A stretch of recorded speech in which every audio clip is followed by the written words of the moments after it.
We're getting a divorce. I don't need a wife who abandons her husband. That's what Eldon spat at me after I gave birth at my parents' home. He shoved pre-filled divorce papers in my face. Up until then, Eldon hadn't shown any concern for me during my pregnancy. In fact, he quit his job for selfish reasons and is now unemployed. I finally lost all love for him. I don't need a husband like this, and it's bad for our child too. I coldly replied, "Fine, I'll give you the divorce you want." I firmly decided to leave. My name is Gloriana Ambrosio, a 30-year-old average woman working as an office employee. I have a husband, Eldon, the same age as me. We got married when we were 26. We became close quickly because we worked in the same department. Eldon was a very kind person and took his job seriously. He confessed his feelings to me, and since he was someone I felt comfortable with, we got married after a year of dating. His father, Caden, is a responsible person who runs his own business. Eldon always said, "My dad is strict and scary, but Caden has been kind to me." We never had big fights and our marital relationship was good. But then, a major incident happened 8 months ago. I was called into the boss's office at work, wondering what it was about. The boss told me something unexpected. Actually, I've heard Eldon's work attitude is poor. Specifically, he doesn't meet deadlines and doesn't apologize for being late to client meetings. His boss is at a loss about what to do. Could you talk to him? Shortly after Eldon and I got married, we were separated into separate departments. I was shocked to discover that Eldon and I had been assigned to separate departments since our marriage. I had always believed Eldon was working diligently there. There had been no signs of any change at home, but I started to worry that he might be under stress. That evening, I asked Eldon about it. He promised me, "No, I'm not getting along well with my boss. I'll talk to him and resolve it. I'll change my attitude." But a week later, he came home and said, "I quit my job. I can't work under that boss anymore." I checked with his boss, and it was true. Eldon's work attitude had worsened since joining this department. He didn't reflect on his actions and only made excuses. That led to an argument, and he quit. For the record, Eldon's boss was well-liked and respected in the company. It was natural to think the problem was with Eldon. Still, he seemed to regret quitting. "I'm sorry for the trouble. I'll find another job soon," he said. I thought things would be okay, but that was wishful thinking. A month passed, and Eldon only complained. "No company wants me without serious job hunting," he said. He graduated from a prestigious university and has work experience. There should be at least one company willing to hire him. When I asked what kind of company he wanted, he said, "One without a nagging boss, where I can make at least $5,000 a month." I attended a prestigious university. I should be discerning. My thought was, "You're being way too picky." I just wanted him to work like a normal person. But Eldon continued to avoid work, becoming fully unemployed. I was puzzled by Eldon's change of character.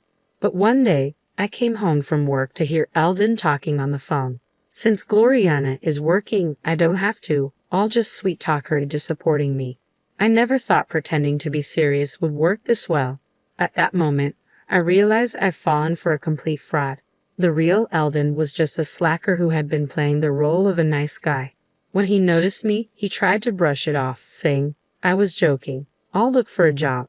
But I wasn't fooled. "Enough is enough. You better start working," I yelled, insisting he find a job, any job. Part of my anger came from concern for our future. But there was another, more pressing reason. I was pregnant. I found out I was expecting around the same time Eldon quit his job. Raising a child costs money, so I wanted Eldon to find stable employment. But as I mentioned, Eldon remained jobless and didn't care much for my pregnant condition. I was struggling with morning sickness and other issues, making household chores difficult. Yet Eldon lay on the sofa, eating potato chips, even saying, "Pregnancy isn't an illness. Deal with it." I had hoped he'd change as he became more aware of his impending fatherhood, but his attitude remained the same. In fact, it worsened. Just yesterday, he got furious when I used canned food to save time on cooking. "You should feed your husband proper meals. That's a wife's duty," he lectured. I was furious. We had a heated argument, and not once did he mention concern for our child. I'm seriously worried about our future together. Some might say, why not just divorce him? But if I do, our child will be born into a fatherless home. I'm emotionally unstable, especially with my first pregnancy, and the due date is approaching. I've decided to put off any serious discussions until after the birth. Given Eldon's unreliability, I chose to give birth at my parents' home. They agreed it was the best option. But even then, Eldon complained, "What am I supposed to do without you? Who's going to do the chores?" I was so fed up with Eldon that I angrily told him, "You're an adult, figure it out yourself," and went to my parents' home. I later gave birth to a healthy baby when I felt better. When I returned to Eldon's place after about 2 months, it was a mess. Trash was scattered everywhere, and a pile of clothes lay next to the washing machine. As I stood there stunned, Eldon appeared with bed hair. "Finally, you're back. There's something I want to talk about," he said, pulling out a document with a malicious grin. It was a pre-filled divorce application. "I'm divorcing you. I don't need a wife who abandons her husband." Hearing this, my love for Eldon completely evaporated. I thought, I don't need a husband like this, and he's a bad influence on our child. Coldly, I said, "Fine, you'll get your divorce," and was determined to leave him. Still, Eldon remained defiant. "You'll regret it if you divorce me now. Fill in your part." I snatched the divorce papers from him and filled them out immediately. I decided to take them straight to the courthouse. "Goodbye then. I'll come back for my stuff later. Don't throw anything away," I said as I left the house and went directly to the courthouse. The divorce was finalized, and Eldon and I became strangers. I returned to my parents' home and decided to raise my child with them. I didn't want to stay in a house filled with bad memories, and raising a child alone was daunting. My parents are trustworthy, and it's comforting to have them around. Life became a daily joy watching my child grow while navigating the challenges of new motherhood. However, a month after the divorce, Eldon suddenly called my parents' landline. I had blocked his number on my cell, but I'd forgotten to block the landline. "Hey, when are you coming back? I'm struggling here," he said. Confused, I retorted, "What? We're strangers now. I'm never coming back." Hearing this, Eldon started to panic. "Wait, you actually filed the divorce papers?" he asked. "Yes, you wanted a divorce, didn't you? I've been over you for a while now, so I submitted them a month ago," I replied bluntly.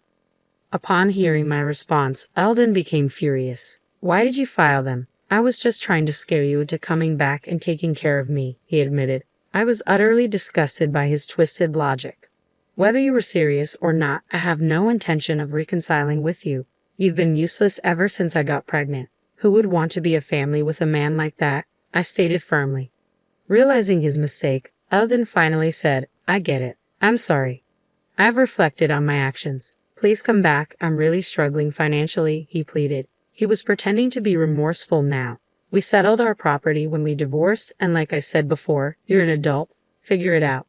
I yelled and hung up the phone. I immediately blocked his number to prevent further calls. I thought that was the end, but a month later, on a peaceful Sunday afternoon, the doorbell rang. It was Eldon. Not wanting anything more to do with him, my parents and I tried to pretend we weren't home, but Eldon persistently banged on the front door. "Hey, I know you're in there. Come out." Reluctantly, I went to answer the door. There stood Eldon, skinny and unshaven. I hadn't seen him in 2 months, and I was shocked to see he looked like a drifter. Without asking, he walked into the house and sat arrogantly on the sofa. "Gloriana, I need money, just $1,000. I'm really struggling here," he pleaded. "So why don't you get a job? You have a degree from a prestigious university, and you're not too old to work," I retorted, annoyed. Eldon began to explain, "Actually, I've decided to make money through investment. Working a regular job is for fools. I found a trustworthy advisor online, so I'm good. I'm still in the red because I had just started, but I was told it would turn profitable. However, I'm running out of the money I got from our property division, so I need your help." I was sure it was a scam. My mom, looking disgusted, returned to taking care of the baby.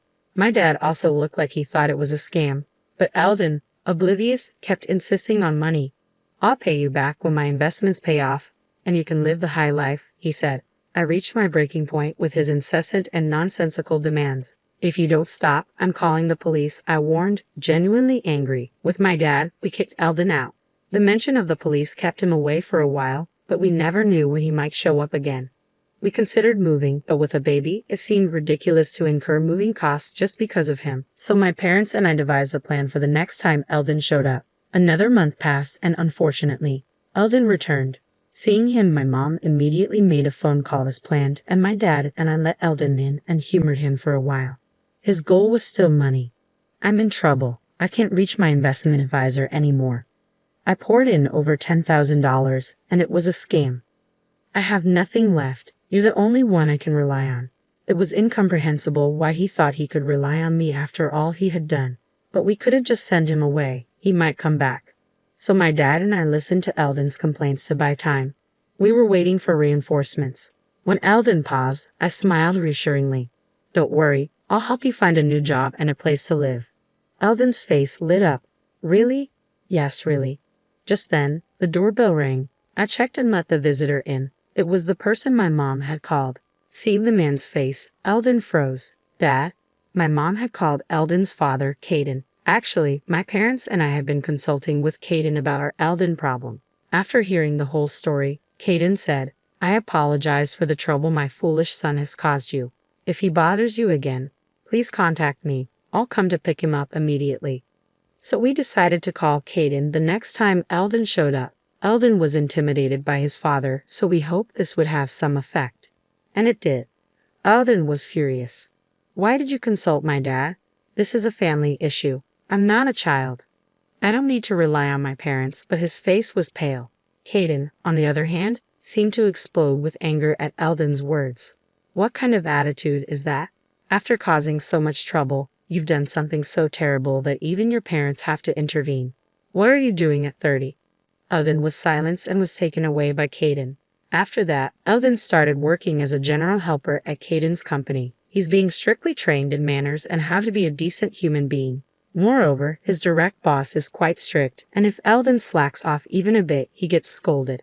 Life must be hellish for Eldon, and his salary is lower than when he was a regular employee. With debts to pay, he's not left with much. It's a far cry from his dream of making $5,000 a month without a nagging boss. And it must be tough. But he brought this upon himself, so I want him to suffer. As for me, I'm busy raising my child. My child is growing up healthy and strong. Life is tough, but my parents are supportive, and there are many experienced parents at my workplace, which is a big help. Recently, I went to the aquarium with my child and parents. My child was fascinated by the dolphins he saw for the first time and seemed to enjoy it. I want to give my child various experiences and want him to learn many things. I intend to do my best as a parent.